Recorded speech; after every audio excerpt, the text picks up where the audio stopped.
All right, guys, welcome back. I hope you're all well. So, just a quick couple of announcements before we begin. Next week will be the last lecture to conclude this YouTube mentorship. My plan was to continue it till the end of July, but I've decided to cut it a little bit short for a couple of reasons. Number one, I have to start preparing really for the bootcamp in August. And with all the feedback that I've received during this mentorship, it's clear that there's a whole lot of foundational stuff that people really need. So in July, I'm going to make another free short course on YouTube, which will maybe be 4 or 5 lectures, and it will cover the basics to ICT and dealing range theory. And this will also lead really, really nicely into the bootcamp. I'll explain a little bit more about it in next week's lecture and when we expect the enrollment process to commence. Now, I know that there are going to be people who can't afford to join the bootcamp, but there is a whole lot of free stuff that I've got planned for this YouTube channel over the next year. Obviously, during the bootcamp, it's going to be quite hectic and quite intense for me because this is the most ambitious project that I'm doing so far. So I'm not going to be on YouTube or social media during those 7 or 8 weeks. But after I'm done, then I do have a whole lot of content coming for this channel. I feel like as far as dealing range theory, I've laid down the foundations and achieved what I've wanted to achieve so far throughout this mentorship. The feedback has been unreal, and I'm super, super grateful for everybody who's reached out to me, and I'm just blessed to be in this position that I can actually pass on knowledge and teach people. Now, I'm going to spare the monologue because I'm going to probably be talking quite a lot in next week's lecture. And I do have quite a lot of slides to get through today, and I'm going to show some intraday price action on the euro. So let's get into these charts and let's break down what happened over last week. So last week I mentioned that we were likely to see a little bit of weakness on the dollar, at least in the earlier part of the week. But I still want to see price draw towards these relative equal highs up here. And you can see how Monday, Tuesday, Wednesday, we did in fact drop lower. And then we ran through the 25 DRT level and popped back above that minor buy-side liquidity pool. This was a really shallow sweep. So again, a pool of liquidity rests above these relative equal highs, and we ended up tapping into that on Friday. We have this accumulation block that overlaps with that breakaway gap that sits at that 25 DRT level. The 25 DRT and the 75 DRT are interchangeable because at the 25 we're going to form the breakaway gap, and the 75 we're generally going to form the terminus gap. If you cannot see it on the time frame that you're looking at, then go into a lower time frame and you're likely to find the gap somewhere on a lower time frame. And if you can't find it, then you want to look at the correlated pair, right? And the cleaner price action that the levels align better, that has the cleaner structure, ideally that's the market that you want to trade, right? So I flip between euro and the pound based on how clean price action looks to me. And obviously I'm looking at euro pound, the pair, to give me more insight into which market I want to be in if one's stronger than the other, right? Anyway, that was a question I had asked. I hope that clears that up. Let's zoom in here on, again, the daily time frame, and let's look at what's transpired and where the market is likely to go. Now, again, I mentioned how we'd already cleared these lows down here on the futures contract. I do like how we've completely rebalanced this buy-side imbalance, tapped the order block, and we've really run higher back above the minor buy-side liquidity pool that we outlined a couple weeks back.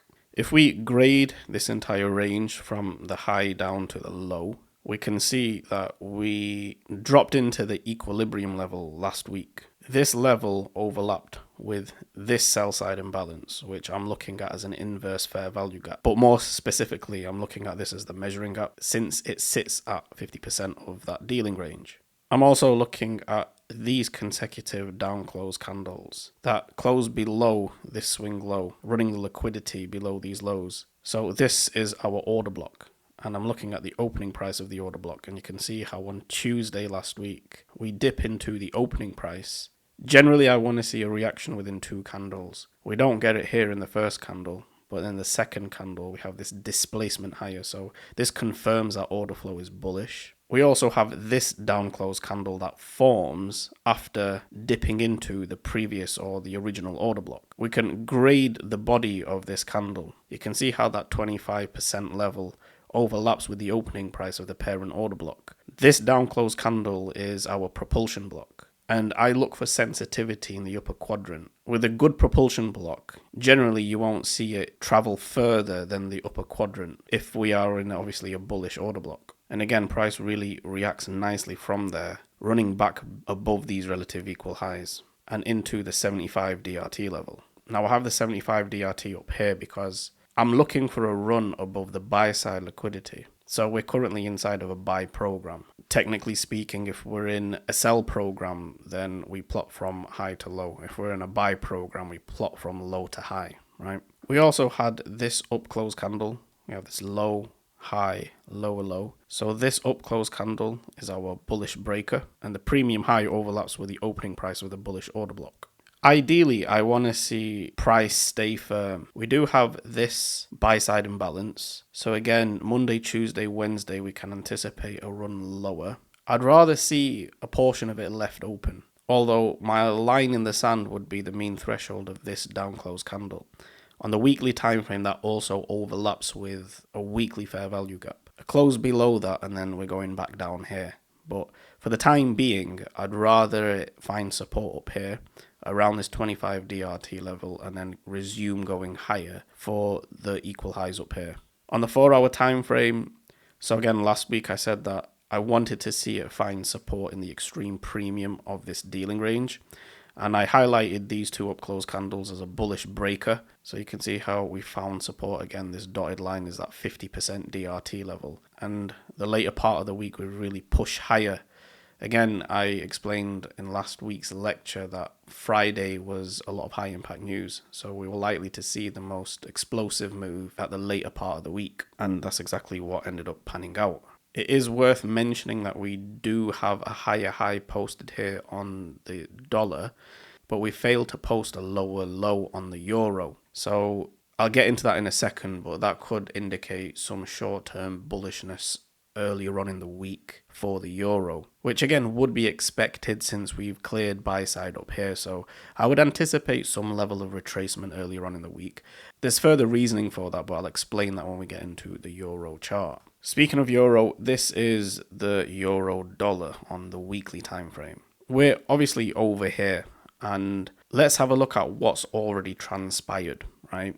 So we've obviously ran buy side liquidity here, and then we dipped above it one more time over here, completely rebalancing this sell side imbalance. So we've had buy side delivery, sell side delivery, and then we traveled back through that range, but we failed to close above the equilibrium 50% DRT level. Price consolidated around this buy side imbalance. Now, we've spent a lot of time in this area. For me, this is sufficiently balanced. And you can see how we worked the premium end over here, ran the buy side liquidity above these relative equal highs, touched the premium end of this buy side imbalance, closed back below it, and then touched the discount end over here and ran away. Zooming in onto the daily time frame, you can see here how we're currently inside of this inverse fair value gap and this down close candle. We touched the discount end of the weekly fair value gap here and ran into the opening price of this up close candle, which was formed after running into these consecutive up close candles. So this was our initial bearish order block. We ran into it here, touched the premium end of that weekly fair value gap, filled in this volume imbalance, mitigated at this breaker. It's high, low, higher high, this last down close candle, dropped and closed below the weekly fair value gap, creating this propulsion block. And look at the bodies here. They really respect the opening price of this propulsion block. Again, if we grade the body of the propulsion block, you can see how that 25% level overlaps with the discount end of that fair value gap. So we have a nice confluence over here. And to the left, we have these two consecutive down close candles, which acts as our distribution block. Again, overlapping with the discount low of that weekly fair value gap. We do have this small sell side imbalance. So earlier on in the week, I want to see if we want to reach up into this area. But again, here you can see how we've posted this higher low, whereas the dollar, we posted the higher high. And we're already in a very deep discount relative to the dealing range. Moving on to the hourly time frame. So you can see where we have the dealing range high up here and the dealing range low down here. We have equilibrium, which is this green dotted line. I hope you can see that clearly. Now, I'm going to zoom in, but I wanted to just show you the entire dealing range so you could see the DRT levels and the fact that we're sitting inside of a discount relative to the entire dealing range. So zooming in here, we have the days of the week plotted and delineated with these vertical dotted lines. So last week I mentioned these 3 consecutive down close candles and the fair value gap that rested inside of that order block, and this up close candle as a breaker. From 12 a.m. on Monday, you can see how we dipped into this buy side imbalance and the reaction that we had here from the discount end and then the premium end, and then price really ran away. I did actually trade this. I didn't get in at the very low.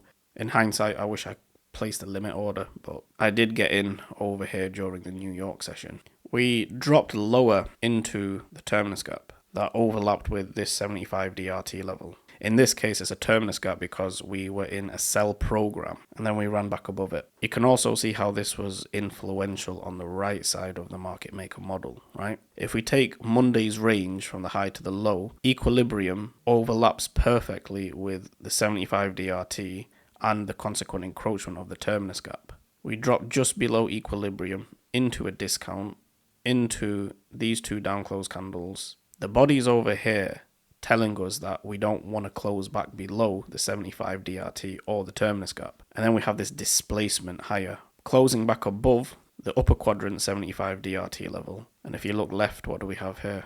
This is our terminus gap. You can see how that was influential again here on Wednesday. Price then runs into the equilibrium level above the buy side liquidity to the left and into this sell side imbalance, which again overlaps with that equilibrium level and is our measuring gap. This measuring gap also overlapped with the discount low of that weekly fair value gap. We then drop lower back into a discount, back into this buy side imbalance, low, high, lower, low, we have a breaker, and then we had the terminus gap. Accumulation, manipulation, London, and then distribution back above the buy side liquidity above here and above the bodies of these candles, digging up into this wick. As this was occurring on Wednesday, you can see how we ran above Tuesday's high, creating this higher high, whereas on the euro, we failed to run above Tuesday's high, creating a lower high. So this is a valid SMT divergence at a key level, and you can see price really roll over. It's very weak over here, and we drop and close back below this swing low. Why is this a market structure shift? I get this question a lot. What's the difference between a break and a shift? We were already in a sell program, so we had a short-term shift going higher, and then we resumed with the sell program. So this is just another short-term shift in structure. After this market structure shift, what do you notice? We have this sell side imbalance. And if we take the high to the low, you can see where the equilibrium level is and just look at the bodies over here. So this is a huge algorithmic footprint. This is an algorithmic signature.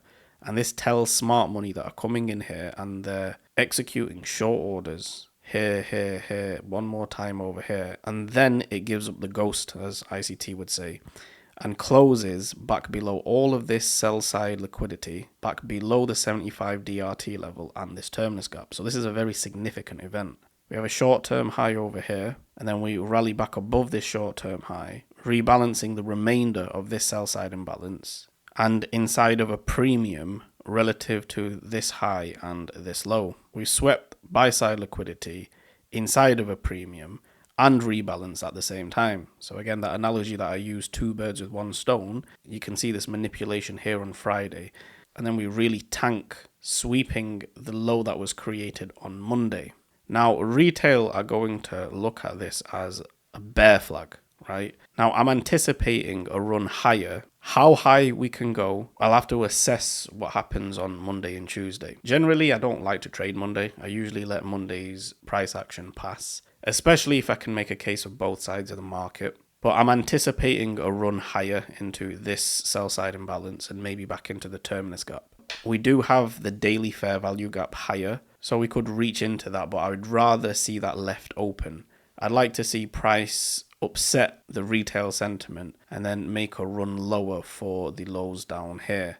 So I want to see how price really moves Monday and see what's going on into Tuesday. And obviously cross-examine that with what the dollar index is doing, right? In terms of deviations, if we take this swing high and this swing low, projecting deviations, 1.5 deviations that come really nicely into that measuring gap. We didn't quite completely fill it, which makes me wonder if we do want to knock back up above these relative equal highs and get back into a premium relative to the dealing range. But we were in close proximity and the high of the week came in here on Tuesday. Let's look at Tuesday's price action on a 5-minute time frame so we can get into a little bit more detail. So here we are on the 5-minute time frame. We have this vertical line here which delineates 12 a.m. New York Eastern Standard Time, and that is the start of the day. We have our measuring gap here in orange. This green dotted line is our 50 DRT level. We have the purple line here, which is our discount end of the weekly fair value gap. The daily propulsion block with this red line, and our terminus gap down here, which overlaps with the 25 DRT level. Now, if we split this into sessions, we have between 4 and 8 our central bank dealers range. We have between 8 and 12 our Asian range. 1 o'clock starts the London Open. From 1 till 5, we have the London session. And then from 7 till 10, we have New York. And then London close from 10 till 12. So let's take a look at what actually transpired here. We swept the central bank dealers range low during the Asian range, and then we continued trending lower. So the whole of the Asian range was just trending lower, right? During London Open, we dropped back below Asia's low, creating this dealing range high and our dealing range low down here.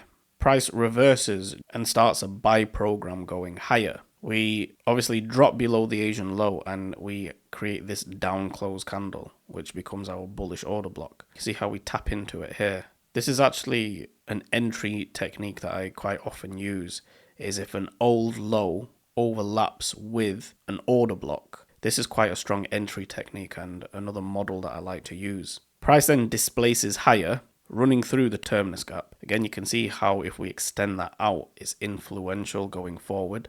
We have these consecutive up close candles that acts as an accumulation block. We have this low, high, lower, low. So we have our breaker in here as well. We have this down close candle, opening price, extend that across. So again, a lot of confluence in this area to push price higher. And this sends us into our breakaway gap, which sits at that 25 DRT. You can see how we nailed that really nicely over here. Again, if we look right, the influence that this level has in supporting price up here. After completely rebalancing this breakaway gap and rejecting from that 25 DRT level, we reverse and run lower, sweeping the initial low created in London. We then have the London lunch between 5 a.m. and the beginning of the New York session at 7 a.m. So it's a 2-hour lunch. This is dead time. I tend not to refer to any price action inside of this. This is where we're likely to have time distortion and price action going back and forward. There are conditions where we can trend, and there are conditions where I may refer to it, but it's beyond the scope of this teaching anyway. But the majority of the time, I'm ignoring the price action between the sessions, right? At 7 a.m., at the beginning of New York, we have our New York opening price.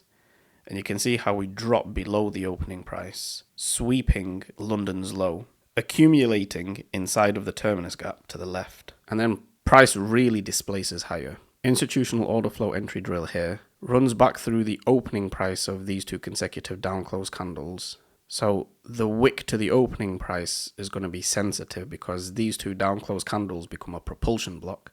If we extend that across, you can see how the price action here is accumulating inside of this wick. And then we expand higher, retrace back into this buy-side imbalance, and then run into the 50 DRT equilibrium level of the dealing range. Now, on the previous slide with the hourly time frame, Friday's price action gave us a standard deviations for the premium high of the measuring gap as a potential target. I'm also looking at the flout range, which encapsulates both the Asian range and the central bank dealers range. There are rules when to use flout, and I'll cover all of this in the bootcamp with the foundational stuff. But if we project one standard deviation, we get a level of 107,612. If we take the London range, 1.5 standard deviations gives us 107,610. And if we measure the range from the low of New York to the high of London, an equal measured move higher of 1 standard deviations gives us a level of 1.07606. The actual high comes in here at 107,615. So 107,610 as a lower objective has a lot of confluence in this area. And you can see that the high of the day and the numbers were filled during London close. I know for the neophyte it looks like I'm pulling levels out my arse, right? But again, this is the reason why I created the Advanced Market Maker model course. The majority of this is explained in there, and I'm not just randomly putting fibs all over the place. There is a method to it, and there is a timing sequence that I use.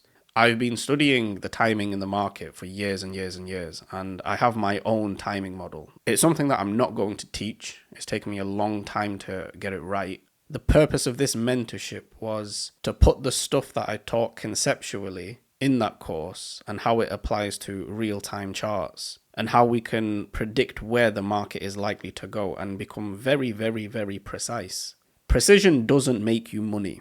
And I'm never catching the highs and the lows, right? I'm looking for the meat of the move because the purpose is to make money. But for all the people who claim that ICT doesn't work and that there is no algorithm, there is nobody doing this level of technical science and this level of accuracy and precision outside of ICT's work. And I'm proving how that knowledge is transferable if you dedicate time and you take this seriously. Next week will be the final lecture to conclude this mentorship series, and I'm going to talk about what it takes to really make money using these concepts, and hopefully give you a little bit of motivation that you're on the correct path. But for now, I think I'm going to call it a day because I still have a lot to edit, and I will hopefully catch you guys again in next week's lecture.